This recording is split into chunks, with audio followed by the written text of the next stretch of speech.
바벨탑 사건. 바벨탑 사건. 인류의 역사는 때때로 인간의 교만함과 하나님의 섭리가 충돌하는 순간들로 가득 차 있다. 바벨탑 사건은 그러한 충돌의 대표적인 예시로 인간의 욕망과 하나님의 계획 사이의 근본적인 긴장관계를 보여주는 중요한 내러티브였다.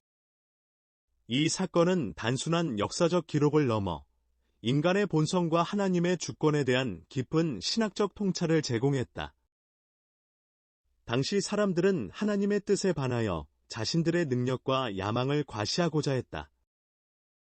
그들은 하늘까지 닿을 수 있는 탑을 건설함으로써 자신들의 위대함을 입증하려 했고, 이는 근본적으로 하나님을 대적하는 행위였다. 그들의 목적은 단순한 건축을 넘어 자신들의 명성을 높이고 전 세계에 흩어지지 않기 위한 것이었다. 하나님은 인간의 이러한 교만한 시도를 용납하지 않았다. 그는 인간들의 언어를 혼잡하게 함으로써 그들의 계획을 좌절시켰다. 이는 단순한 벌퍼니시먼트이 아니라 인간의 교만함을 제어하고 하나님의 주권을 확립하는 근본적인 개입이었다. 언어의 혼란은 소통의 붕괴를 의미했고, 결과적으로 사람들은 서로를 이해할 수 없게 되어 흩어질 수밖에 없었다. 바벨탑 사건은 인간의 한계와 하나님의 전능함을 동시에 보여주는 상징적인 이야기였다. 인간은 자신의 능력을 과대평가하고 하나님과 같아지려는 욕망을 가졌지만, 궁극적으로 하나님의 계획 앞에서는 무력할 수밖에 없음을 드러냈다. 이 사건은 교만함의 위험성과 겸손의 중요성을 일깨워주는 영원한 교훈이 되었다. 또한 이 사건은 인간 문명의 다양성과 복잡성의 시작점이기도 했다. 언어의 혼란은 결과적으로 다양한 문화와 민족의 탄생을 의미했으며, 인류의 문화적 다양성의 근원이 되었다. 하나님의 개입은 단순한 징계가 아니라 더 큰 목적을 위한 섭리적 계획이었던 것이다. 신학적 관점에서 바벨탑 사건은 인간과 하나님 사이의 근본적인 관계를 재정립하는 중요한 사건이었다. 인간은 스스로를 하나님과 동등하게 만들려는 시도를 했지만 결국 하나님의 주권 앞에서 겸손해질 수밖에 없었다. 이는 인간의 한계를 인정하고 하나님을 인정하는 중요한 영적 깨달음의 순간이었다. 결론적으로 바벨탑 사건은 단순한 역사적 에피소드가 아니라 인간의 교만함과 하나님의 섭리가 만나는 복합적이고 심오한 신학적 내러티브였다. 이 이야기는 여전히 현대인들에게 겸손, 신뢰, 그리고 하나님의 계획에 대한 깊은 통찰을 제공한다. 바벨탑의 건설. 인류의 역사는 종종 교만과 야망이 만들어낸 거대한 프로젝트로 점철되어 왔다. 바벨탑 건설은 그 대표적인 예로 인간의 한계를 넘어서려는 욕망을 보여주는 상징적인 사건이었다. 당시 사람들은 하나님보다 자신들의 능력을 더 신뢰했고, 그들의 야망은 하늘을 찌를 듯한 거대한 탑의 건설로 나타났다. 사람들은 한 지역에 모여 서로 소통하며 야심찬 계획을 세웠다. 그들의 목표는 단순한 건축물 이상이었다. 하늘에 닿을 만큼 높은 탑을 세워 자신들의 명성을 드높이고 전 세계에 자신들의 존재를 과시하고자 했다. 이는 순전히 인간의 자존심과 교만함에서 비롯된 시도였다. 당시 사람들은 하나의 언어를 사용했으며 이는 그들의 협력을 더욱 용이하게 만들었다. 그들은 벽돌을 만들어 서로 굳게 붙이고 높이 쌓아 올리기 시작했다. 그들의 기술과 결속력은 놀라울 정도로 뛰어났으며 마치 자신들이 모든 것을 할 수 있다는 환상에 빠져 있었다. 하지만 이러한 인간의 교만한 시도는 신성한 섭리와 충돌했다. 하나님은 인간의 야망이 지나치게 커져가는 것을 보고 개입하셨다. 그들의 언어를 혼잡하게 만들어 서로 소통할 수 없게 함으로써 그들의 거대한 프로젝트를 좌절시켰다. 이는 인간의 한계를 상기시키는 중요한 교훈이었다. 바벨탑 사건은 단순한 역사적 일화가 아니라 인간의 교만함과 하나님의 주권을 보여주는 깊은 영적 의미를 담고 있었다. 사람들은 자신들의 능력만을 믿고 하나님을 배제하려 했지만 결국 그들의 계획은 무너졌다. 이는 인간이 하나님보다 위대해질 수 없으며 진정한 지혜와 능력은 창조주로부터 비롯된다는 것을 명확히 보여주는 사건이었다. 결과적으로 바벨탑 건설은 인간의 교만함을 꺾고 하나님의 섭리를 인정하게 만든 중요한 역사적 전환점이었다. 사람들은 흩어졌고 언어는 나뉘었으며 그들의 거대한 야망은 무너졌다. 이 사건은 후대의 겸손의 중요성과 하나님을 경외해야 한다는 교훈을 전해주고 있다. 언어의 혼잡. 인간의 교만함은 때로 그들 스스로를 파멸로 이끌어갈 수 있다. 바벨탑 사건은 바로 이러한 인간의 오만함과 하나님의 주권을 보여주는 대표적인 성경 구절이었다. 초기 인류는 하나님의 뜻에 반하여 자신들의 능력을 과신했다. 그들은 하나님과 같아지려는 욕망으로 하늘까지 닿을 수 있는 탑을 건설하고자 했다. 이는 단순한 건축물 이상의 의미를 지녔으니 인간이 신성을 도전하고 자신들의 능력을 과시하려는 시도였다. 하나님은 인간의 이러한 교만한 시도를 용납하지 않았다. 그는 인간들의 언어를 혼잡하게 함으로써 그들의 계획을 좌절시켰다.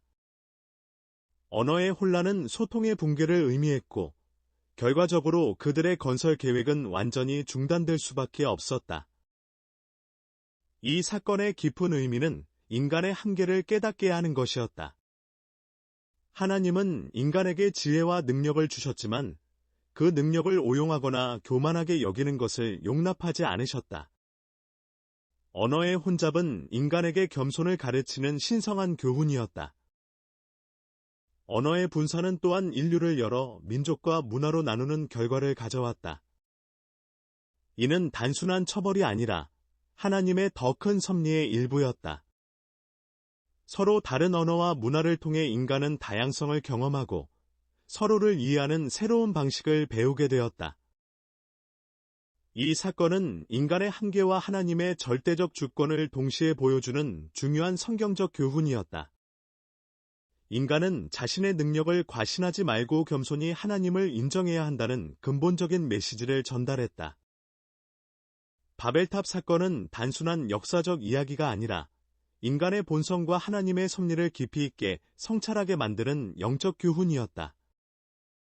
오늘날에도 여전히 우리에게 중요한 메시지를 전달하고 있는 것이다.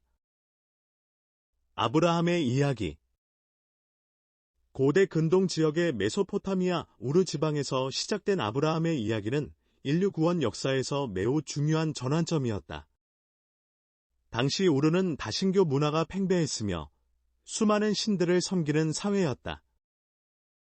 바로 이러한 환경 속에서 하나님은 특별한 한 사람을 선택하여 구원의 계획을 펼치기 시작했다. 아브라함은 처음에 아브람이라는 이름으로 알려졌으며 데라의 아들로 태어났다. 그의 고향 우르는 당시 문명의 중심지로 높은 수준의 문화와 기술을 가진 도시였지만 우상 숭배와 다신교의 영향력이 강했다. 하나님은 바로 이러한 환경 속에서 아브라함을 부르셨고 그에게 특별한 사명을 주셨다. 하나님은 아브라함에게 직접 말씀하셨다. 너는 내 고향과 친족과 아버지의 집을 떠나 내가 내게 보여줄 땅으로 가라. 이 명령은 당시 사회적 관습과 가족 간의 유대를 완전히 뒤엎는 급진적인 요구였다. 그러나 아브라함은 즉각적으로 순종했으며 이는 그의 놀라운 믿음을 보여주는 첫 번째 증거였다. 아브라함의 순종은 단순한 개인적 결정을 넘어서는 의미를 가졌다.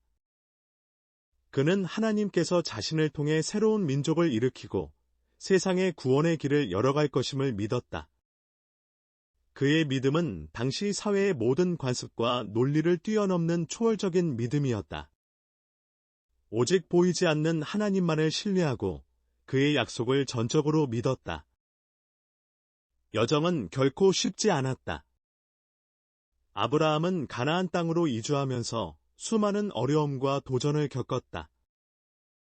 기근, 이방 땅에서의 생존, 이주민으로서의 어려움 등 모든 상황이 그의 믿음을 시험했다.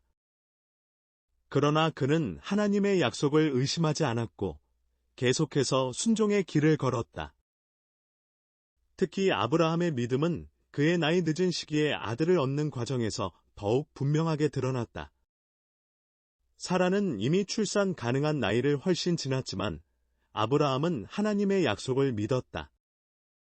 비록 인간적으로 불가능해 보이는 상황에서도 그는 흔들리지 않고 하나님을 신뢰했다. 이러한 아브라함의 믿음은 후대의 의로움으로 인정받았다. 그는 단순히 자신의 노력으로가 아니라 전적으로 하나님을 믿음으로써 구원의 길에 들어섰다. 그의 믿음은 모든 믿는 자들에게 본이 되는 믿음이었으며 하나님과 인간 사이의 언약적 관계를 보여주는 중요한 표본이 되었다. 아브라함의 부르심. 고대 메소포타미아의 우르 지역에서 시작된 아브라함의 삶은 인류 역사에서 가장 중요한 전환점 중 하나로 여겨진다. 당시 우르는 다신교 문화가 만연한 지역으로 사람들은 수많은 신들을 섬기며 우상 숭배에 깊이 빠져 있었다. 이러한 환경 속에서 아브라함은 하나님의 특별한 부르심을 받게 되었다. 하나님은 아브라함에게 직접적이고 명확한 명령을 내렸다. 그는 아브라함에게 고향과 친족, 아버지의 집을 떠나라고 명령했다. 이는 단순한 지리적 이동만을 의미하는 것이 아니라 깊은 영적 의미를 내포하고 있었다. 아브라함은 익숙한 모든 것을 버리고 전적으로 하나님을 신뢰해야 했다. 흥미로운 점은 하나님이 아브라함에게 제시한 언약의 내용이다. 하나님은 아브라함에게 큰 민족을 이루게 하고 그의 이름을 크게 하며 그를 축복의 근원으로 삼겠다고 약속했다. 이는 당시 75세의 고령이었던 아브라함에게는 믿기 힘든 약속이었다. 그의 아내 사라는 불임이었고 그들은 자녀조차 없는 상황이었기 때문이다.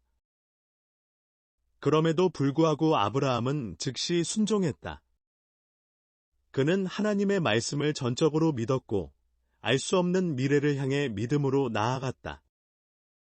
이러한 그의 순종은 단순한 순종을 넘어 깊은 신앙의 표현이었다. 그는 보이지 않는 하나님을 믿었고 구체적인 목적지도 모른 채 여정을 시작했다. 아브라함의 부르심은 단순한 개인의 부름이 아니라 전 인류를 향한 하나님의 구원 계획의 시작이었다.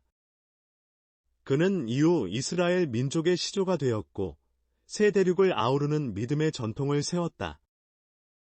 그의 믿음은 후대의 많은 이들에게 영감을 주는 모범이 되었다.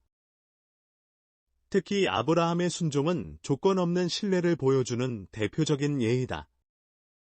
그는 하나님의 약속을 의심하지 않았고 오직 그의 말씀만을 절대적으로 믿었다. 이러한 그의 태도는 후대 신앙인들에게 믿음의 표본으로 기록되었으며 성경에서 수차례 그의 신앙이 언급되고 있다. 아브라함의 부르심은 단순한 역사적 사건을 넘어 신앙의 근본적 의미를 보여주는 중요한 사건이었다. 그의 순종과 믿음은 오늘날까지도 많은 이들에게 깊은 감동과 교훈을 전해주고 있다. 아브라함의 믿음. 아브라함의 믿음은 성경에서 가장 중요한 신앙의 모범으로 여겨진다. 그의 믿음은 단순한 지적 동의가 아니라 행동으로 증명된 깊고 레디켈한 신뢰였다. 하나님께서 부르셨을 때 즉각적이고 무조건적인 순종을 보여주었기 때문이다. 아브라함은 고향 우르를 떠날 때부터 놀라운 믿음을 보였다. 익숙한 환경과 친족을 떠나 전혀 모르는 땅으로 가라는 하나님의 명령에 망설임 없이 순종했다. 그는 나이 75세로 모든 안정된 삶을 뒤로하고 미래에 대한 불확실성을 온전히 하나님을 신뢰하며 받아들였다. 가장 극적인 믿음의 순간은 아들 이삭을 제물로 바치라는 하나님의 명령에서 드러났다. 오랫동안 기다려 얻은 유일한 아들을 죽이라는 황당한 요구에도 불구하고 아브라함은 주저하지 않고 순종할 준비를 했다.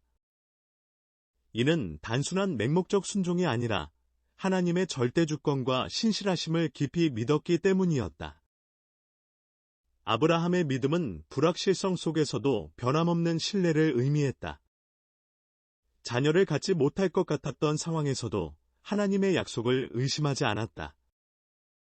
나이 100세가 되어서야 아들을 얻었지만 그 과정에서 끊임없는 인내와 믿음을 보여주었다. 그의 믿음은 단순한 긍정적 사고가 아니라 하나님의 말씀을 절대적으로 신뢰하는 깊은 영적 확신이었다. 또한 아브라함의 믿음은 실천적이었다. 그는 말로만 믿음을 고백하지 않았고 매 순간 그 믿음을 행동으로 증명했다. 이방인의 땅에서 나그네로 살면서도 하나님의 약속을 굳건히 붙잡았고 불가능해 보이는 상황에서도 희망을 포기하지 않았다. 이러한 그의 믿음으로 인해 그는 믿음의 조상이라는 칭호를 받게 되었다. 아브라함의 믿음은 완벽하지 않았다. 그도 인간으로서 실수하고 두려워하고 의심하는 순간들이 있었다. 그러나 그의 믿음의 본질은 결코 흔들리지 않는 하나님에 대한 근본적인 신뢰였다. 그는 자신의 한계를 넘어서는 하나님의 계획을 전적으로 신뢰했고 그 믿음으로 인해 하나님의 놀라운 축복을 경험할 수 있었다. 아브라함과 롯의 분리. 아브라함과 롯은 혈연적으로 밀접한 관계를 가진 사람들이었다. 롯은 아브라함의 조카로 아브라함이 하란을 떠날 때부터 함께 여행했다. 당시 그들은 서로를 의지하며 하나님의 약속을 따라 이동했다. 그들의 관계는 처음에는 매우 친밀했지만 시간이 지나면서 점차 복잡해졌다. 두 사람은 함께 이동하면서 가축과 재산이 늘어나자 목초지와 물을 두고 갈등이 생겼다. 가축대들이 서로 다투고 목자들 사이에서도 다툼이 발생했다. 아브라함은 이러한 상황을 평화롭게 해결하고자 했다. 그는 롯에게 먼저 땅을 선택할 기회를 주었고 자신은 그 남은 땅을 취하기로 했다. 롯은 요단 평지의 비옥하고 풍요로운 땅을 선택했는데 당시 그 지역은 소돔과 고모라 근처였다. 롯의 선택은 외견상 매우 현명해 보였다. 비옥한 땅은 풍부한 수입과 안락한 삶을 약속했기 때문이다. 하지만 그 땅은 도덕적으로 타락한 지역이었고 후에 그의 선택은 큰 대가를 치르게 될 것이었다. 아브라함은 이러한 상황에서도 너그러움과 겸손함을 보였다. 그는 롯과의 관계를 해치지 않으려 했고 평화를 위해 자신의 권리를 양보했다. 이는 그의 신앙적 성숙함을 보여주는 중요한 장면이었다. 결과적으로 롯의 선택은 그에게 큰 시련을 가져왔다. 소돔과 고모라는 하나님의 심판으로 멸망했고 롯은 자신의 가족 대부분을 잃게 되었다. 반면 아브라함은 하나님의 축복을 계속해서 받았고 그의 후손은 번성하게 되었다. 이 사건은 단순한 땅의 분배를 넘어서 신앙적 선택의 중요성을 보여준다. 롯은 물질적 풍요를 추구했지만 아브라함은 하나님의 인도하심을 신뢰했다. 이러한 태도의 차이가 그들의 미래를 완전히 다르게 만들었다. 이삭과 야곱. 아브라함의 이야기는 그의 아들 이삭과 손자 야곱을 통해 더욱 깊은 의미를 가졌다. 이삭의 탄생 자체가 이미 하나님의 놀라운 섭리와 약속의 증거였다. 당시 아브라함과 사라는 나이가 매우 많았음에도 불구하고 기적적으로 아들을 얻었기 때문이다. 이삭은 아버지 아브라함의 신앙을 그대로 이어받았다. 그는 하나님께서 자신의 아버지와 맺으신 언약을 신실하게 믿고 따랐다. 그의 삶은 순종과 믿음으로 가득 차 있었으며 하나님의 인도하심을 깊이 경험했다.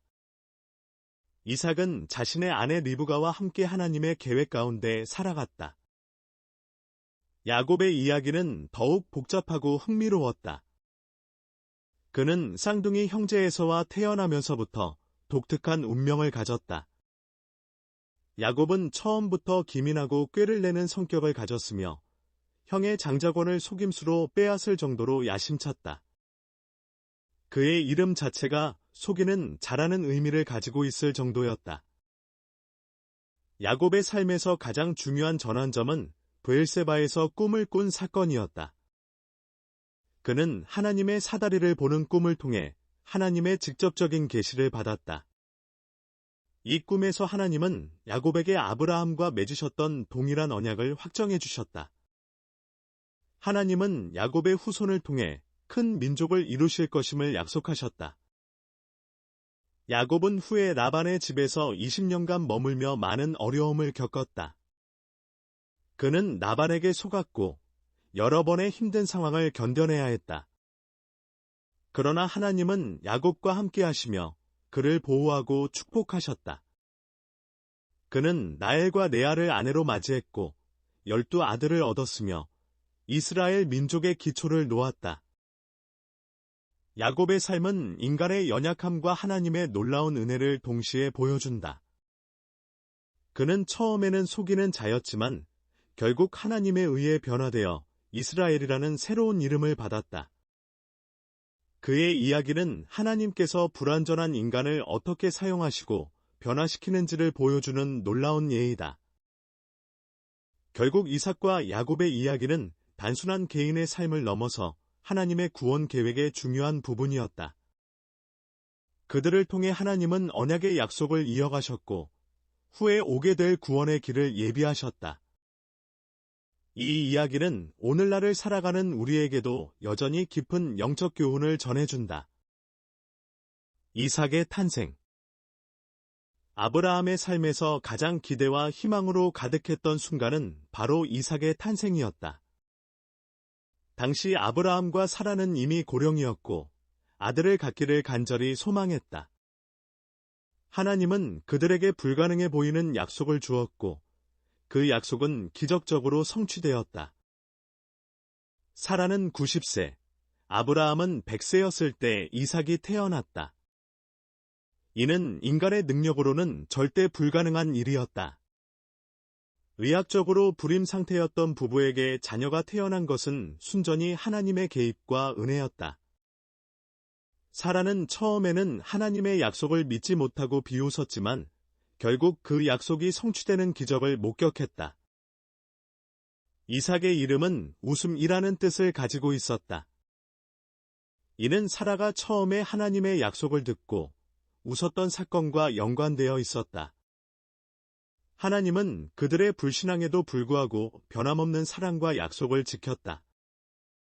이삭의 탄생은 단순한 출산이 아니라 하나님의 언약과 신실함을 보여주는 중요한 사건이었다. 아브라함은 이삭을 통해 하나님의 언약이 계속될 것임을 확신했다. 비록 고령이었지만 그는 하나님의 약속을 굳건히 믿었고 그 믿음은 이삭의 탄생으로 완전히 입증되었다. 이삭은 앞으로 이스라엘 민족의 중요한 족장이 될 것이며 하나님의 구원 계획에서 핵심적인 역할을 하게 될 것이었다. 이 사건은 단순한 한 가정의 이야기를 넘어서 하나님의 놀라운 섭리와 능력을 보여주는 역사적인 사건이었다. 불가능해 보이는 상황에서도 하나님은 자신의 계획을 이루시며 인간의 한계를 넘어서는 놀라운 역사를 만들어 가신다는 것을 드러내었다. 이삭의 탄생은 아브라함과 사라에게 커다란 기쁨이었을 뿐만 아니라 하나님의 언약과 신실함을 확인하는 중요한 사건이었다. 그들의 나이와 상황을 뛰어넘어 이루어진 이 기적은 하나님의 전능하심과 사랑을 분명히 보여주었다. 야곱의 속임수. 이스라엘 민족의 역사에서 야곱의 속임수는 매우 중요한 전환점이었다. 야곱은 아버지 이삭의 총애를 받고 싶어 했고 형 에서의 장자권을 차지하기 위해 교모한 방법을 사용했다. 그의 행동은 당시 사회에서 파격적이고 충격적인 사건이었다. 야곱은 먼저 에서가 매우 배고픈 상태에서 팥죽 한 그릇과 교환하여 장자권을 빼앗았다. 에서는 당시 배가 고파 자신의 소중한 장자의 권리를 쉽게 포기했고 야곱은 그 기회를 놓치지 않았다. 이 사건은 단순한 형제 간의 갈등을 넘어서 민족의 미래를 결정짓는 중대한 순간이었다. 더욱 놀라운 것은 야곱이 어머니 리브가의 도움을 받아 아버지 이삭을 속여 축복을 받아냈다는 점이다. 그는 형 에서의 옷을 입고 염소 가죽으로 목과 손을 가려 시력이 쇠퇴한 아버지를 속였다. 이삭은 야곱을 에서로 착각하고 장자의 축복을 수여했다. 이러한 속임수는 단순한 개인적 행동이 아니라 하나님의 더 큰 계획의 일부였다. 야곱은 나중에 자신의 행동으로 인해 많은 고난을 겪게 되지만 결과적으로 하나님의 언약은 그를 통해 성취되었다. 그의 후손들은 이스라엘 민족의 근간이 되었고 궁극적으로 메시아의 계보를 이어갔다. 야곱의 속임수는 윤리적으로 비난받을 수 있는 행동이었지만 동시에 하나님의 섭리를 보여주는 중요한 사건이기도 했다. 그는 인간적인 방식으로 축복을 얻으려 했지만 결국 하나님은 그의 삶을 통해 더 큰 계획을 이루어 나갔다. 이는 인간의 연약함과 하나님의 주권을 동시에 보여주는 놀라운 이야기였다. 에서와 야곱의 관계는 단순한 형제 간의 갈등을 넘어서 민족의 운명을 좌우하는 중대한 사건이었다. 야곱의 속임수는 그의 인생에 커다란 영향을 미쳤고 후에 그는 이로 인해 도망자의 신세가 되어 먼 땅으로 피신해야 했다. 그러나 역설적으로 이 모든 과정은 하나님의 크신 계획 가운데 있었다. 야곱의 꿈. 야곱의 인생은 숱한 굴곡과